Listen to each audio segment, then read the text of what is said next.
let me ask you this. So how did the divorce impact your sense of identity and self-worth? Um, in the beginning, well, when we first got divorced, um, it's have been said that divorce is almost uh about the closest thing to death. And I never heard that before. you never heard that, No, I haven't heard that. really? Well, believe it. Wow. Believe it. Divorce is probably one of the closest things to death. And at the moment that you're in it, you know, when you was talking about, you could have went to jail, did this, did that, and at that moment, it's just a split second, and Mhm. and before you know it, you became this other individual Okay. because your mind have shifted. Right. You see what I'm saying? Because all the turmoil and pain and frustration Yeah. and I love you, I want to be with you, and blah Mhm. blah blah.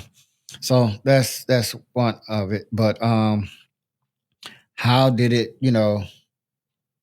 make me better? Mm. Was that the question? No, how did it impact your identity and self-worth? Um, it showed me that I was worth way more than what I was, you know, Okay. giving myself in that relationship. Okay. You Okay. follow what I'm saying? Yeah. Um, it impacted me in the beginning of it. Like I said, after many days and nights crying and boo-hooing, um, I just came to the realization, okay, Tim, enough is enough. Mm. You know, you done cried all you could cry. So, what's your next step? What's your next move? So, once I came to that realization, then I just started putting things into play. What I want to do with my life, where I want to be, who I want to be. So, um, I wind up going to get my CDLs, went over the road for about 9 months, driving semis. Um, my kids was young at the time of divorce, so they was getting older. I want to come back and be closer to them, Mhm. spend more time with them. Came off the road, found the local job, went to school, went to WC3, Okay. took some courses, some classes.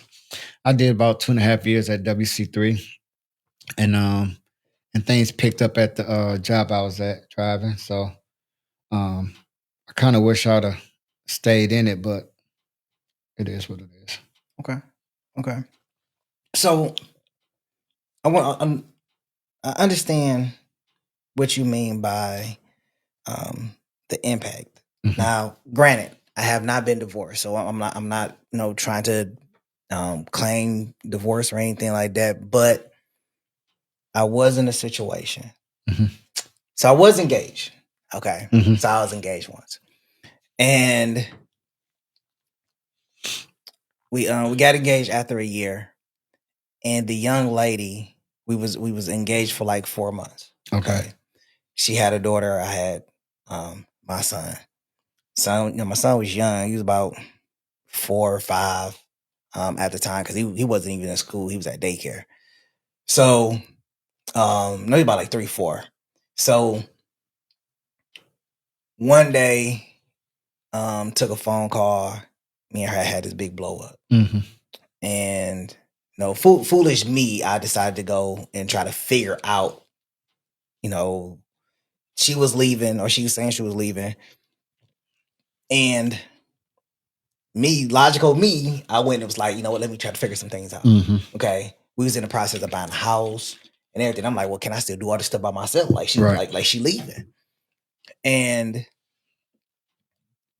it took her like 48 like 7 days to move all her stuff out of the house. Okay. Like she would just move her stuff out after I left. And after, everything, she left and everything like that. and not a lot of people know this. I started to drink, Mm-hmm. and I started to drink heavy. Mm-hmm. I didn't do that to you. It started out with one drink on lunch at work. Mm-hmm. Then it went from 1 to 2 drinks. Then it went to drinking just so I could go to sleep at home. Mm-hmm. Like, couldn't go to sleep, was woke. I almost felt like the Mad Hatter in some situations. Mm-hmm. And during that time, I didn't notice that 3 months had went past. That's how much I was drinking. Mm-hmm. And I had just finished up with my associate's degree because she left. My associate's degree was still working on my associate's degree, finishing up that year. And I still had a child to take care of. Mm-hmm. But I was drinking. I was drinking heavy. I was one of my favorite drinks because you couldn't even taste the alcohol was I think it was a Lynchburg lemonade. Mm-hmm. And I would go to lunch, drink that, go back to work, go home, have another drink, go to sleep, wake up, do it again, and did that for like 3 months until I got so drunk. We do some friends at Fishbone celebrating. Got so drunk on lunch, I had to be carried back to work. Walked through the metal detector drunk. Back then they was like real lax. Mm-hmm. they was real lax back then. Walked through the metal detector. Got back to my desk, and my friend, and I still thank her to this day.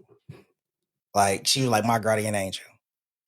Somebody said, as soon as we walked through the door, somebody had said something, and I was about to snap on them. Mm-hmm. She snatched me back and was like, "Hey, you sit right here." Do you know I slept for like 4 hours at my desk, knocked out. The only good part was that there was no managers there, right? No supervisors there. It just happened to be the day nobody Right. was there, and I was at my desk, drunk, gone. I woke up. We came back from lunch at 1. I didn't wake up until like 4 o'clock at my desk. And she was like, she was like, and she was talking to me. She was like, "You okay?" I'm like, "I'm like, yeah, I'm good." She was like, "Well, you been back here asleep this whole time." I'm like, "Have I?" She like, "Yeah." I'm like, but I didn't know how bad that relationship had messed me up. Mm-hmm. And to your point, did I love this person? Yes. Did I want to be with this person? Yes. But I was also too stubborn to go and remedy this with this person. So I turned to alcohol. Mm-hmm.